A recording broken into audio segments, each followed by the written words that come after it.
Welcome to your tutorials for this week's routine. Today we're going to cover some different questions that came in about the routine, specifically talking about your wrist in the oblique series, the standing split in the lunge series, as well as any type of hip pain that you may be experiencing in the bridge series. So let's jump in.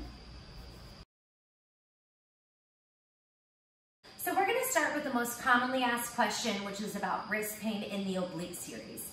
Now, before I dive into some tips on how to help alleviate the wrist, I do need to make an important note that this series, if you're doing the flip over, is more heavy on the wrist. It's almost more of an arm series than it is an oblique series. So this means that you have to be willing to do the two different versions.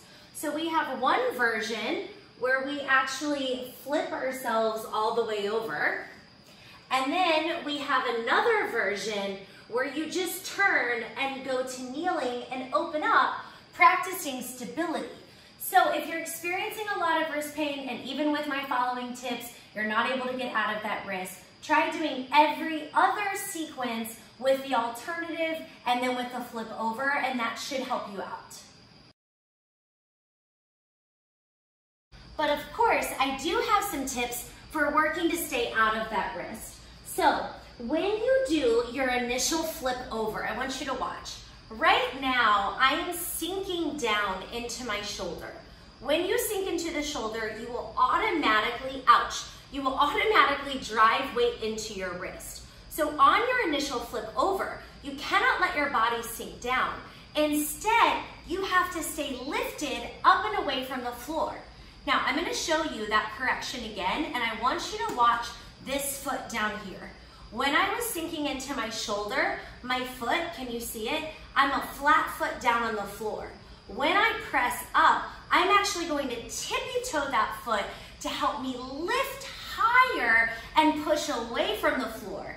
Here, I'm out of the wrist. Here, I'm in my wrist. That gets a little bit more tricky because the next move is to actually lower your hips down so that you can press back up in order to flip over. So when you do that lowering of the hips, you have to make sure that your shoulder does not move this way, does not move this way over your wrist crease, okay? That's gonna put a lot of pressure here. Instead, as you lower down, try to take the shoulder back a little bit so it's not directly over the wrist. This is certainly going to help you out. Then you pop back up, flip over to the plank. I want to show you one more option you can do in this series. So, downward dog, leg comes up. When we take the flip over, we are staying really lifted out of the wrist. When you sit down, option to completely relax the hands before pressing back up and then moving to the plank. This will give you about a 2-count break on the wrist, which should help out some, but again, going back to my first point, feel free to alternate between the two different positions that I show in the series. In your lunge series today, the transitions from floor to standing is a beast. So I want you to get comfortable with having a support system. Today I have like a chair, bench, stool. It's actually Nico's weight thing.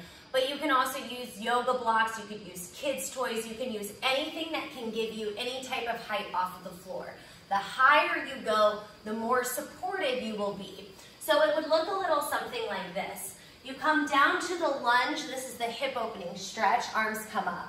When the hands come down, you're going to place them on your support system. You use the hands to help you kick up to any version of the standing split that you can do, which may look even more, kind of like this. It's okay if it's small. Then you tap the toe down, staying light on this opposite foot before you press up to standing and you go again. This will make a really, really, really big difference, specifically for those who have tight hamstrings or knee pain.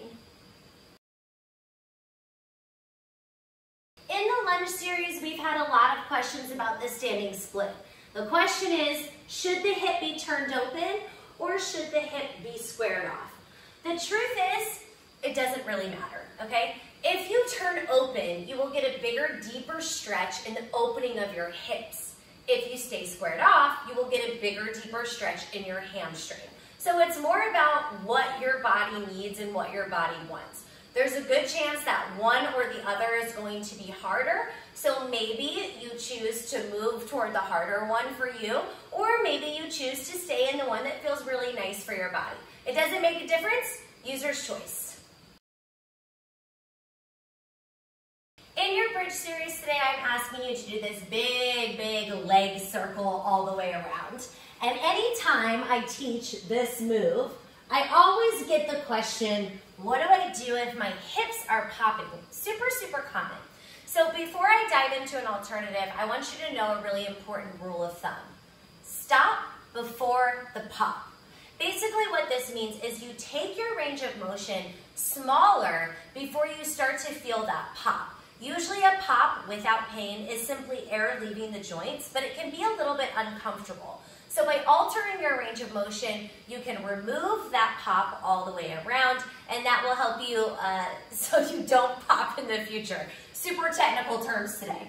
Okay, so I want to show you what this series can look like. Instead of starting with your legs out straight like this, I want you to start with your knees bent and then focus on pressing the ribs down, so think about neutral spine. Now it goes like this. Right leg, left leg, hands. When you do the circle, knees stay bent, a little opening, keep the knees bent, bring the toes down to the floor. Now you're back in your start place. Tap, up, hands down, open, small, circle, and then you start again.